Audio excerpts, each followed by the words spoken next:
हो चुके हैं और 37,000 मतों से बीजेपी प्रत्याशी रामनिवास शाह जीत चुके हैं यहां से। वहीं अगर बात की जाए जो हॉट सीट थी उन पर भी अगर हम नजर डालें तो काफी इंदौर की जो सीटें हैं उन पर तो बीजेपी ने अच्छी खासी जीत दर्ज कर ही ली है।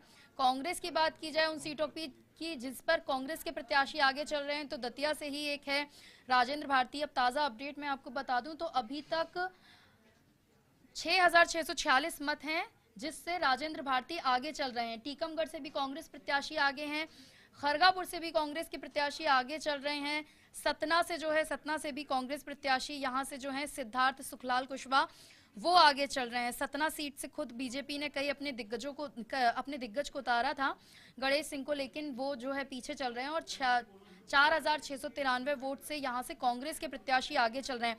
अमर पाटन की भी चर्चा काफी लोग कर रहे थे, कमेंट कर रहे थे कि अमर पाटन का क्या अपडेट है, तो वहां से आपको बता दें कि कांग्रेस के प्रत्याशी जो हैं राजेंद्र कुमार सिंह 7,400 मतों से आगे चल रहे हैं। सेमरिया से अभय मिश्रा आगे चल रहे हैं, चुरहट से अर्जुन सिंह के बेटे जो हैं अजय सिंह वो 26,851 वोटों से आगे चल रहे हैं और एक तरह से उन्होंने जीत दर्ज कर ली है क्योंकि 20 राउंड कुल होने थे, 19 राउंड पूरे हो गए हैं। तो अजय अर्जुन सिंह जो हैं वो यहां से एक तरह से आप कह सकते हैं कि जीत चुके हैं। परसवाड़ा सीट की बात की जाए यहां से भी कांग्रेस प्रत्याशी जीत चुके हैं। बालाघाट से अनुभव मुंजारे थे, ये भी जीत गए हैं। और अगर चुरहट बालाघाट की मैंने आपको बात बताई है, वारासिवनी से भी जो है कांग्रेस के प्रत्याशी ने जीत दर्ज कर ली है क्योंकि एक ही राउंड बाकी है, 16 राउंड हो गए हैं। सिर्फ 334 ऐसी सीटें हैं जहां पर 334 मत से जो है विवेक विक्की पटेल आगे चल रहे हैं वारासिवनी से। अभी एक राउंड और बाकी और इस राउंड में फैसला हो सकता है, सीट पलट भी सकती है क्योंकि 334 तो बहुत ही कम आंकड़ा होता है। 16 राउंड पूरे हुए हैं, 17वें राउंड जो है उसकी और वोटिंग हो जाए उसके बाद यहां से क्लियर हो पाएगी कि बीजेपी प्रत्याशी जीतते हैं या फिर कांग्रेस के प्रत्याशी जीतते हैं। हालांकि कांग्रेस प्रत्याशी आगे जरूर यहां से चल रहे हैं। छिंदवाड़ा से कमलनाथ जीत चुके हैं, 35,000 वोटों से कमलनाथ यहां से जीते हैं।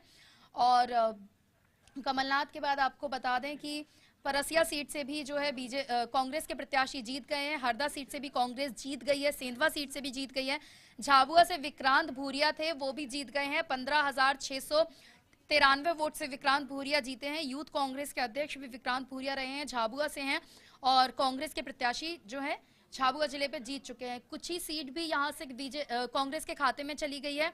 मंदसौर से विपिन जैन थे, वो भी 2,000 वोटों से यहां से जीत चुके हैं।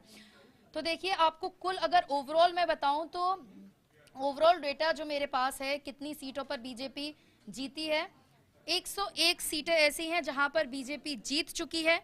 63 सीटों पर बीजेपी आगे चल रही है।